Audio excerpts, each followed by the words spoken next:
depoimento do ex-ministro Pazuello começou desmontando a primeira narrativa da oposição, que vendeu a semana toda que o ex-ministro viria à CPI e ficaria em silêncio. A primeira farsa caiu. Depois fizeram uma sequência de perguntas e o ministro respondeu a todas. Não esquivou de nenhum questionamento.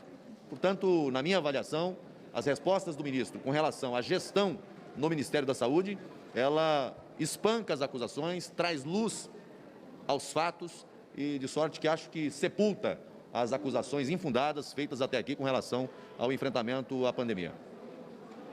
Quais os rumos dos depoimentos do alto escalão do Executivo apontam para a CPI? Assim, se vocês observaram bem os depoimentos, todos eles têm um traço comum. Quando questionado objetivamente se houve interferência indevida do presidente da República na gestão do Ministério da Saúde, nenhum deles afirmou que houve essa interferência. Mesmo aqueles que saíram antes e que hoje se mostram contra o governo. Agora, desconhecer que o gestor do país, que o presidente do país tenha legitimidade de ser o presidente, é desconhecer o modelo brasileiro. Alguém hoje se questionou ali, porque numa fala o ministro disse, manda quem pode, obedece quem tem juízo. É claro que essa fala foi feita dentro de um contexto e que ele já explicou ali. Mas a narrativa da oposição, e que às vezes a gente vê repercutir na mídia também, é uma narrativa de alguém que parece desconhecer o funcionamento da política, o funcionamento da República, num sistema de tripartição de poderes. Parece que querem esvaziar o poder do presidente da República. É claro que o mandatário da nação é o presidente da República. O incomum seria dizer que os ministros é que mandam e o presidente que obedece. Me parece que a oposição e que parte da imprensa comprou essa narrativa querem isso. Que o ministro chegue e diga, não, aqui quem manda é o ministro, o presidente não apita, não... A diretriz do governo é a diretriz daquele que foi eleito, que passou pela urna. A legitimidade está com quem teve voto. Agora, muito diferente disso é você ter uma interferência indevida no âmbito do Ministério da Saúde.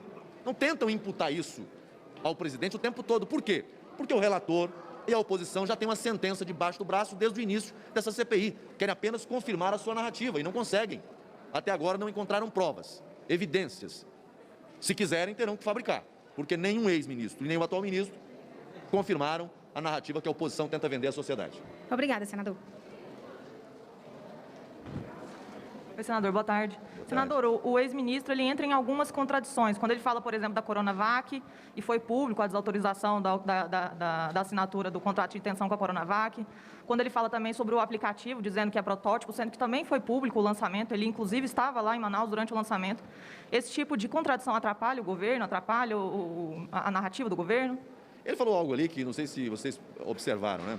Uma coisa é, às vezes, a posição pública, o Twitter, algumas manifestações políticas, né, do presidente da República, o que ele pensa em relação, por exemplo, à questão de medicamentos. Outra coisa é a gestão do Ministério da Saúde. A questão é, olha para os fatos, olha para os acontecimentos. A Coronavac foi contratada e comprada? Foi.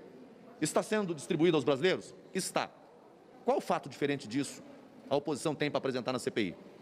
A Pfizer, estão repetindo uma narrativa falsa, mentirosa, para tentar fazer virar verdade e não vão conseguir, de que não houve negociação. A negociação com a Pfizer começou em maio do ano passado. Reuniões, primeiro, para tratar do produto, do novo imunizante. Depois, em relação ao contrato, tratativas para modificar aqui e acolá, mexer. Por quê? Porque a proposta que veio embalada de uma maneira que o Brasil não podia aceitar. É natural que o Ministério da Saúde discuta, é natural que o Ministério da Saúde argumente.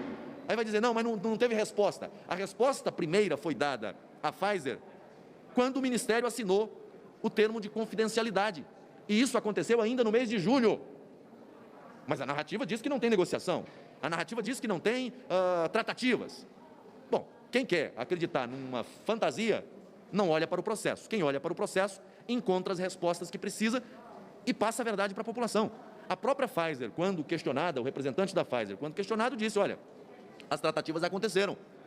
Agora, no primeiro momento, determinou-se a assinatura do contrato? Não, e não podia. E seria irresponsável se determinasse. Um imunizante que coloca o governo brasileiro na parede para dizer, olha, você vai comprar e a responsabilidade por qualquer efeito colateral é sua. Como é que você não vai discutir esses termos? Que quer como garantia da aquisição em relação à questão do pagamento do patrimônio do Brasil que está lá no exterior. Como é que você vai fazer isso sem autorização do Congresso Nacional? Tribunal para dirimir eventuais questões de litígio, um tribunal internacional. Como é que o parlamento não vai ter que se manifestar? Então, assim, a narrativa da oposição é no sentido de dizer, não houve negociação, em dezembro já deveria ter vacina no braço dos brasileiros da Pfizer. Aí eu pergunto, quando é que foi registrada na FDA americana a vacina da Pfizer? Dia 13 de dezembro passado. Então, é assim, a narrativa da oposição não encontra respaldo nos fatos, nos acontecimentos. Fato é que hoje nós temos mais de 500 milhões de doses adquiridas, contratadas, uma parte já entregue, imunizando os brasileiros. O grupo de risco no Brasil já está quase sendo totalmente contemplado. Então, acho que, na medida em que os depoimentos vão acontecendo, né, esses pontos obscuros vão sendo afastados, vão sendo esclarecidos. Eu acho que é isso. Esse depoimento de hoje foi um depoimento absolutamente esclarecedor. Não acho que joga uma pá de cal, acho que joga uma pá de concreto sobre as acusações da oposição em relação a eventuais crimes por parte do Poder Executivo Federal. Senador, só mais uma pergunta. Outro ponto que o Pazuello falou foi em relação à cloroquina. Ele disse que o presidente nunca deu ordens diretas, mas é uma outra questão que também era pública. Sempre o presidente falava sobre cloroquina. Ontem o Ernesto Araújo também falou que conversou com o presidente sobre cloroquina. Esse tipo de contradição, repito, atrapalha a narrativa do governo? Eu não vejo contradição. Não vejo. O Ministério da Saúde nunca recebeu por parte do presidente, todos os ex-ministros que aqui vieram disseram a mesma coisa. O ministro Tait, eu perguntei diretamente a ele. Houve uma determinação do presidente para que se colocasse no protocolo a questão da cloroquina, da hidroxo, ou da ivermectina, da azitromicina? Não houve. Algum ministro do Palácio determinou, por ordem do presidente, que assim fizesse? Não recebi essa ordem. Então tentam fabricar provas, mas não conseguem. Agora, que o presidente